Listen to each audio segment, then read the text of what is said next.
Hello, thanks for tuning into this hangout from Learning Enterprises, where we're going to discuss the different programs that we have on offer for the program year 2015.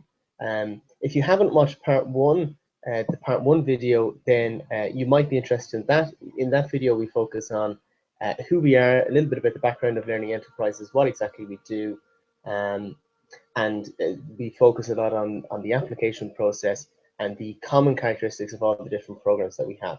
In this recording, we're mostly going to focus on the programs that we have for this year in great detail. So we will go through all the different programs, look at the different aspects of each program and compare the programs with each other so that you can find one which you prefer. So if you haven't watched part one, then you might want to have a look at that there now.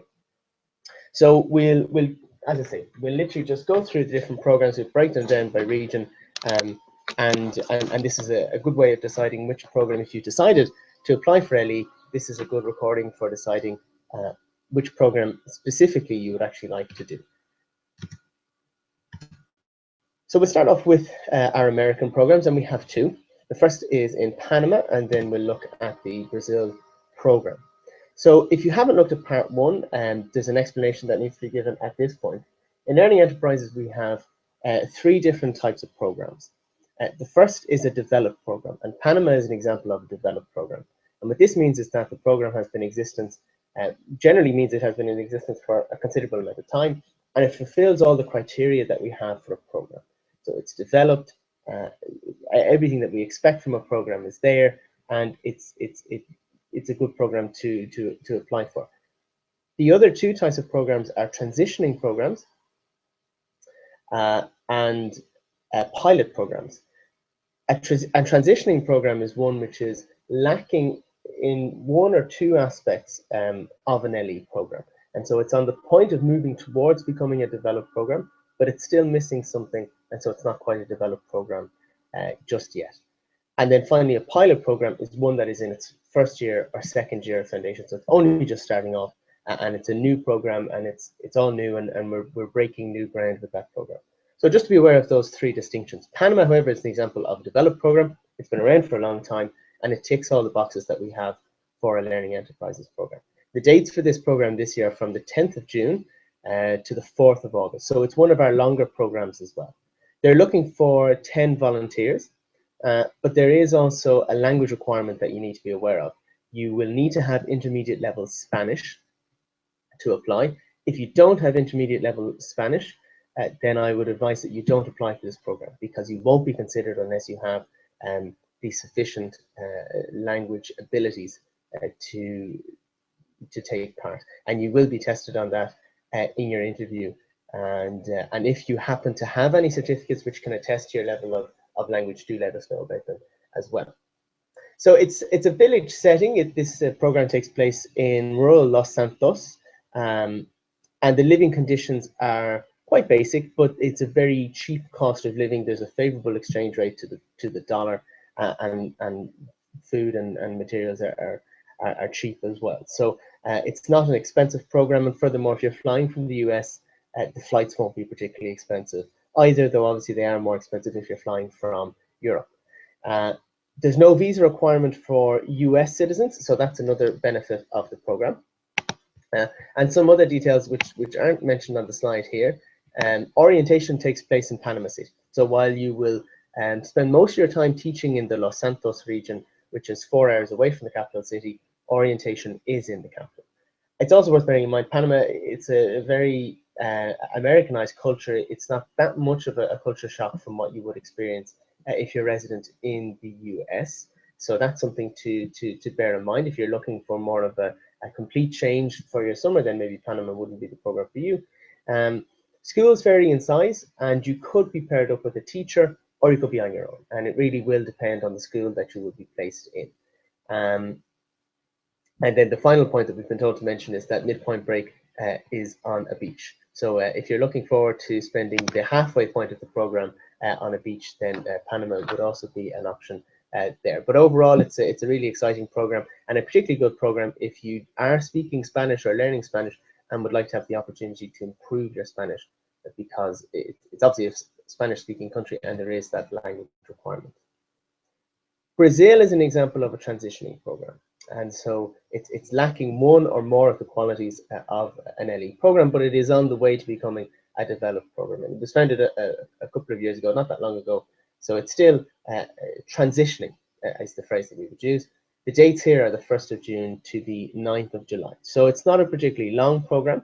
You could start this quite early on in your summer after your finals, and then do something else with your summer as well. So if LE wasn't something that you wanted to do for the whole summer, you could look at a program like Brazil where there's an option to do something after the 9th of July. We're looking for 13 to 15 volunteers here, so it's one of our middle-sized to larger programs. And there's no language requirement. You don't need to speak Portuguese to do the Brazil program. However, if you do speak Spanish, that would be advantageous.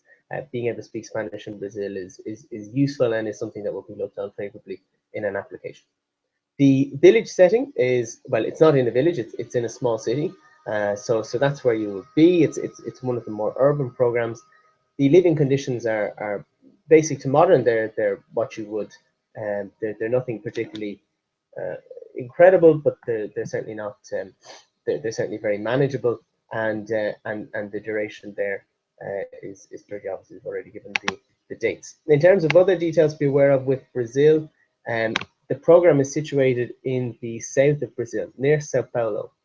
Therefore, it will be winter when you arrive. So you're looking at temperatures of around 60 to 70 degrees Fahrenheit, which means there's no risk of malaria or yellow fever, and it's not during the rainy season. So it's a relatively good time to be in Brazil from a climate perspective. The classes take place during the school year, but you won't be teaching during school classes. So what happens is that in Brazil, high school is optional, and you do about 2 or 3 hours a day. And you either go in the early morning, the day, or the night. The volunteers will teach when there aren't classes going on in the school. So this is basically how the program operates. The teachers will continue to take their English language classes, and you will be offering additional classes during the hours in which students aren't ordinarily teaching. All the volunteers are staying in one city, so you'll be close to each other, and you'll teach in community centres as well as schools. So there's a couple of different venues where you'll be teaching. The community centres are for kids who aren't in school. So that can be quite a fulfilling and rewarding experience. Again, Brazil is quite a cheap place in which to live, another favourable exchange rate to the dollar. Be cautious of flights. You're probably looking at about $800 from the US, again, more expensive if you're flying in from Europe. And orientation will take place in Sao Paulo. So we have very close connections to this community. And as I said earlier on, it's a city program. So internet, phone, TV, water, electricity, all of that will be there. You may be in a poor neighborhood, depending on where your host family lives, obviously, but you'll have the same sort of comforts as you would expect at home. So that's the Brazil program, and that's both of our American programs. We have 4 European programs, and probably one of our most established programs is Poland. It's a developed program, and this year we'll be running from the 22nd of June until the 2nd of August, and we're looking for 18 to 20 volunteers. So it's our biggest program. There's no language requirement, though you will find yourself picking up a lot of Polish, and it's, in terms of where it's located, you're looking at small to mid-sized towns. What's particularly attractive about the Polish program is that it's spread across Poland. So there's lots of different villages across Poland in which you may be teaching. So there's a great variety of different regions in which you can live.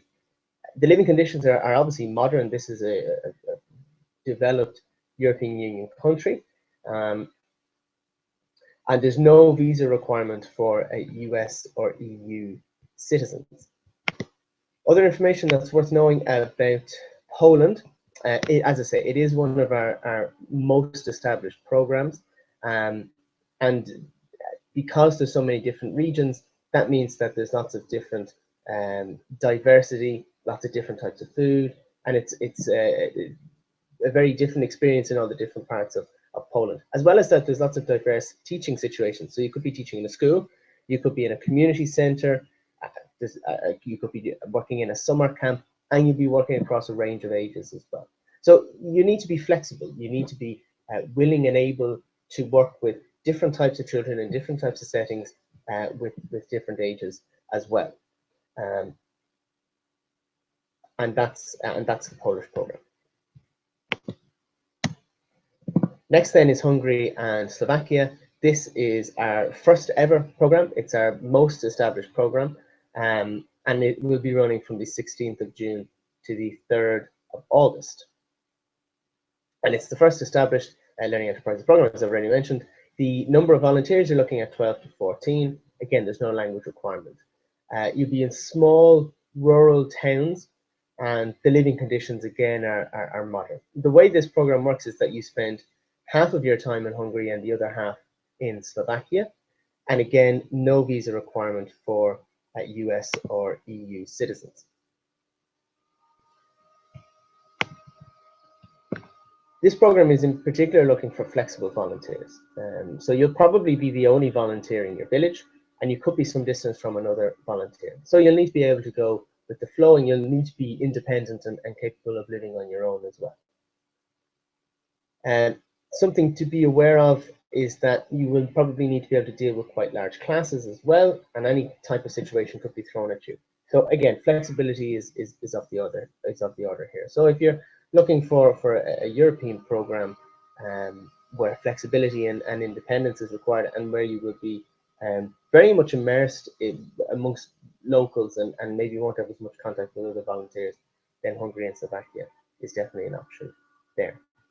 The next European program then is Romania and Croatia. Again, very developed program. The dates are there, the 23rd of June until the 9th of August. 14 to 20 volunteers. So this again is one of our biggest programs. The living conditions are basic to modern. It depends on where you will be located, but it's a rural setting predominantly. Romania, Croatia has a large variety of different teaching locations. You could be at a summer camp, you could be at a youth center, you could be teaching in an orphanage, or you could be in small school villages as well. So again, if you're interested maybe in not necessarily working in schools and in a standard educational setup, Romania and Croatia could be a good option, because we have lots of these different options and different locations for teaching. And as with the previous two European programs, there's no visa requirement for Romania or Croatia. This year, we're putting a particular focus on expanding in Croatia, and so far we've managed to identify more families in Croatia than in last year. So we're trying to balance out. Romania has traditionally always been the bigger country, but this year it looks like it'll be much more of an even split. Unlike in Hungary and Slovakia, you'll spend your whole time in one of the countries. Orientation will be in Budapest, and the program offers a large variety of settings and educational opportunities, and as I say, living conditions are modern. And then our final European program is a new program, which is Moldova. It was a new program last year. So it was a pilot program last year. It's a transitioning program this year. So it's only just getting off the ground. It's only getting off its feet. Again, one of our shorter programs, the 29th of June to the 26th of July. So you won't spend a particularly long time in Moldova. We're looking for 4 to 5 volunteers.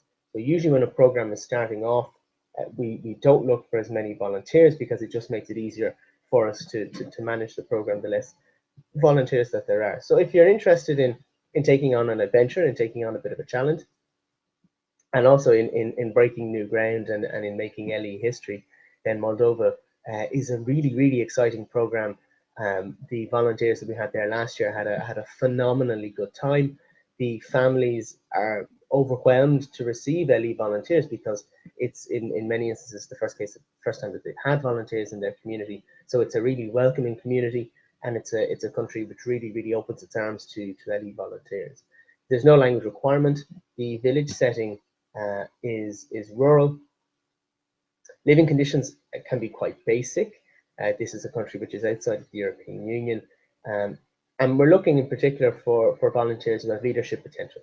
The program director for this year was the same program director as last year, so this is the person running the program. And obviously for new startup programs, because we don't have many volunteers, we're always looking for volunteers who would be interested in maybe leading the program in the future. So that's something to be thinking about, in particular if you're considering applying for Moldova. And as I mentioned, if you want to be part of a new era and establishing something new for LE, being part of a really exciting new movement for LE, then Moldova is I think a very exciting option. Worth bearing in mind that basic internet may be available in your home, but this one will depend on your host family, so we can't guarantee that.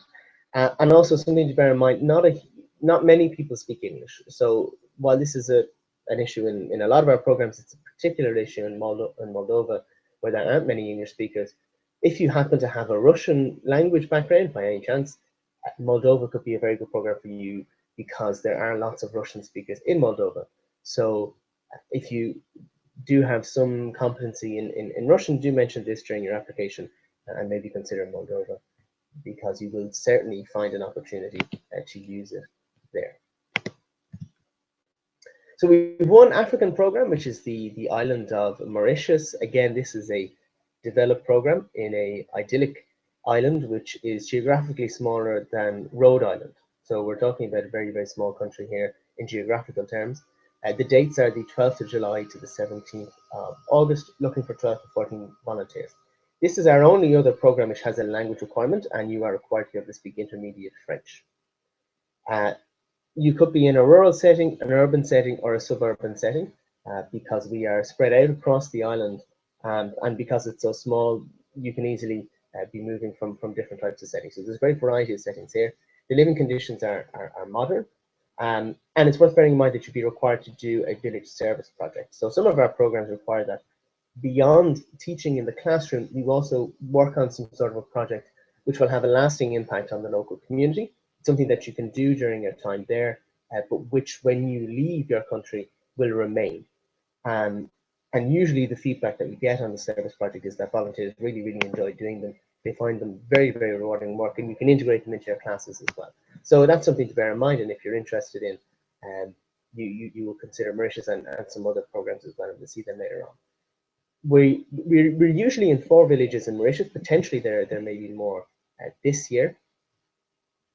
And usually you'll teach from about 9 o'clock in the morning to 12 in the afternoon. So you'll have lots of free time on this program as well. And of course, because the island is so small, it's very easy to get around and very easy to stay in touch with the other volunteers. So Mauritius is a good program to do if you're looking to have lots of interaction with the other volunteers on the program. Something to bear in mind about Mauritius: if you're flying in from the US, the flights are quite expensive, a little less expensive from Europe, but something to bear in mind is the cost of the flights to Mauritius. So before putting down Mauritius as a program that you'd like to consider, do have a look at the current cost of flights. So we have 3 Asian programs, and 3 programs that we're really very proud of and really delighted to have. And the first in particular is Mongolia. Mongolia is a transitioning program, and the dates are the 4th of June to the 4th of July for this year. So it's one of our shorter programs, and it's probably, I would say, our most exotic program. We're taking 3 to 6 volunteers this year, and there's no language requirement. The village setting is urban, so you're mostly teaching in the capital, Ulaanbaatar. So this is one of our urban programs, and consequently, again, you'll be quite close with the other volunteers in the program as well. The living conditions, consequently, are fairly modern, because you're in the capital city. You're not necessarily out in the mountains or out in the desert. So this is quite modern living conditions, and the duration there obviously is quite short. It's only 4 weeks, so it is one of our shorter programs. Other things to be aware of about Mongolia: the country coordinator, who is the person who organizes the host families and the schools on the ground, is a key figure in the local education setup. So LE is actually quite closely integrated with the sort of local educational governance in Ulaanbaatar, and that gives us a great advantage in the region. So it's, for all that it's a transitioning program, it's well established in the local structures of the community. However, it is the most expensive program, because, as you can imagine, flights are quite expensive. Quite rare that you would get a direct flight to Ulaanbaatar from any US or European destination. So you're usually looking at a couple of different flights. So definitely consider whether you can afford the cost of the flights. Also, it's worth bearing in mind, this isn't an easy place to be a volunteer. So we're looking for open-minded volunteers, ideally somebody who is able to accept opinions which aren't necessarily their own or which they don't agree with, and who can be somewhat imposing in the classroom and with people around them. Students will often be shy, but they do have a strong English language background. So you'll be working with students that will have quite a strong caliber of English, but they won't be used to speaking it, and they may not be comfortable speaking English with someone who isn't from Mongolia, with someone who is a native speaker. So that I find that quite exciting, because it means that they have the potential to speak English. What they need is someone to give them the confidence and to draw it out of them, which is, of course, what LE is all about. But this is one of our programs that we're really the most excited about. We're really encouraging applications to the program because we think it's a really great program. It has great potential for development, and you can have a huge and very lasting impact on your local community if you do volunteer in Mongolia. So it's a very rewarding program, and it's one that our volunteers always really highly review. We're also looking for people with leadership potential, because again, we've got 3 to 6 volunteers. We'll need someone to run the program next year.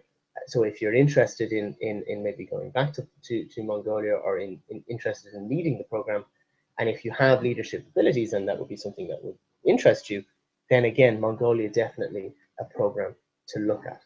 But it is, as I say, I think probably one of our most exciting programs, and we're really encouraging people to consider Mongolia as a very rewarding program, which you can do for learning enterprises.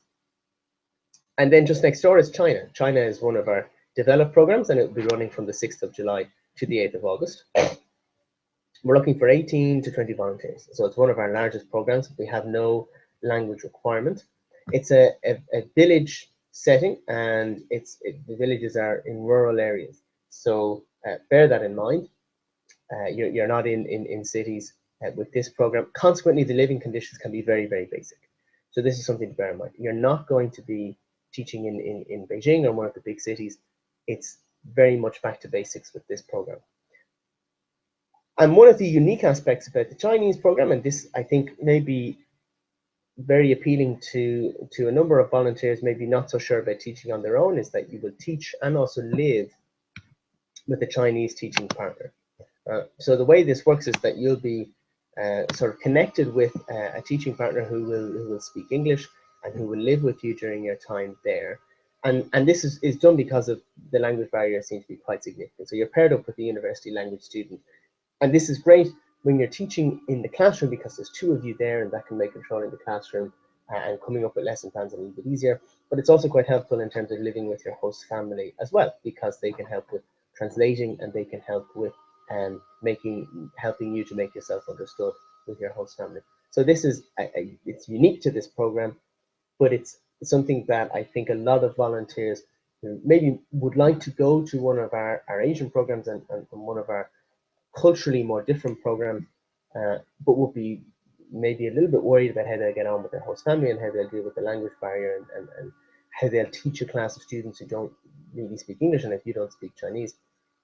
I think that's maybe something that would really apply to volunteers, maybe uncertain about that aspect of the program. Bear in mind, you have to take a train to the orientation venue. So this is an additional cost for volunteers to the program. So factor this into the cost of the flights as well. Getting to the actual venue won't be cheap. And as I've already mentioned, the living conditions will be quite basic. You're looking at squat toilets and also lots of mosquitoes. So just bear that in mind. You'll need a 60-day visa to do the Chinese program, but these are not difficult to get. So the visa situation shouldn't be too much of a challenge. So that's China. And then there's the Thailand program. Thailand here is down as a developed program. It is actually a transitioning program this year. And the dates will be from the 15th of June to the 2nd of August 2015. And the number of volunteers will be 10. There's no language requirements here, though you will do some Thai during orientation. And the village setting is rural, so you'll be located in the central plain of Thailand. So this is about 6 hours north of Bangkok. Not a huge number of foreign people there. It is mostly a low population density, very rural, very agricultural part of Thailand. So you'll be quite away from the tourist hordes, but living conditions will still be very modern. It's one of our longer programs, And like Mauritius, there's a requirement of a volunteer service project here, so doing something which will be of lasting benefit to the community outside of the classroom. Something that you need to be absolutely clear about with Thailand is that the country is currently under martial law, and that the political situation has been quite unstable for the last number of years and could become unstable again. That said, violence and protests is nearly always limited to the big cities, in particular Bangkok, and also in some instances Chiang Mai. So where you will be located is a number of hours from where there might be any trouble. So volunteers, if there is a problem while you are in country in Thailand, the chances of you being caught up in it are highly slim. And we have various different plans in place for dealing with any problems. But it's something to bear in mind that we are, as an organization, monitoring the situation in Thailand and keeping an eye on developments, and bearing in mind, putting in the first instance the safety of our volunteers, and making sure that that is to the front of any decision that we make in regards to the program. It's a very simple visa process. You can apply for a 60-day visa, and this will be extended.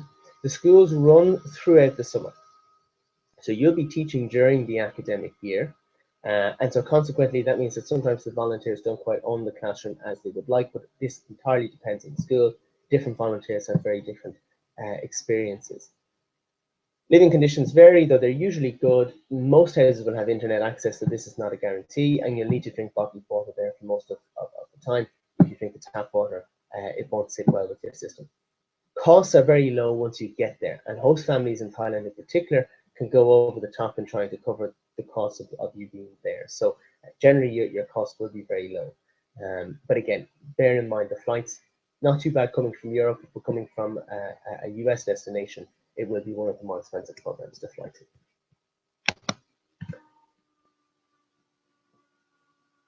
So then, they are all the programs. The next step, if you've decided that there's a particular program which tickles your fancy and which you like, applications are currently open, and it currently is $20 to apply. On the 11th of January, the application cost will rise to $30. So if you want to save $10, get your applications in before the 11th of January, which is the priority deadline. All applications will close on the 7th of February. So there isn't long left, about a month and a week to get your applications in. So think about your programs, think about the ones that you would like to do, consider the different costs, consider the different pros and cons of each of the different programs, and then make your application. If you have any questions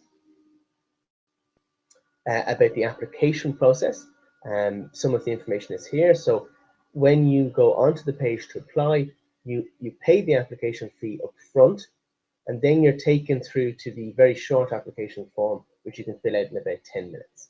So you pay the fee first, and then you're brought through to the form. Once you've filled in the form and submitted that, you'll be interviewed by your campus director. The campus director will then pass you on to the program director of your first choice program. So if you get through the campus director interview, if that goes well, you will be given an opportunity to specify at the beginning of the application your first and second choice program. So if the campus director interview goes well, they'll pass you on to your first choice program director. And then if that goes well, then you'll be offered a place. If it doesn't, you'll be passed on to a second choice interview. And then depending on how that goes, you could end up on a waiting list. You could be offered a different program, but you'll be in the system and you'll be given an interview, and we'll try and tie you up with a program that works well for you. It's worth bearing in mind that we accept applicants on a rolling basis.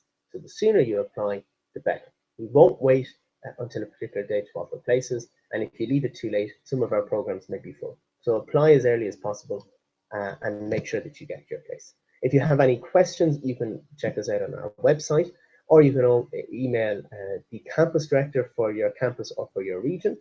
All their details are available on the staff contact pages of the website. And if you have particular program specific questions, you can contact the program director of the countries that you're interested in. I hope you've enjoyed listening to that. And if you, as I say, if you have any questions, please don't hesitate to get in touch. And we're looking forward to seeing your application soon. Thanks for listening. Bye.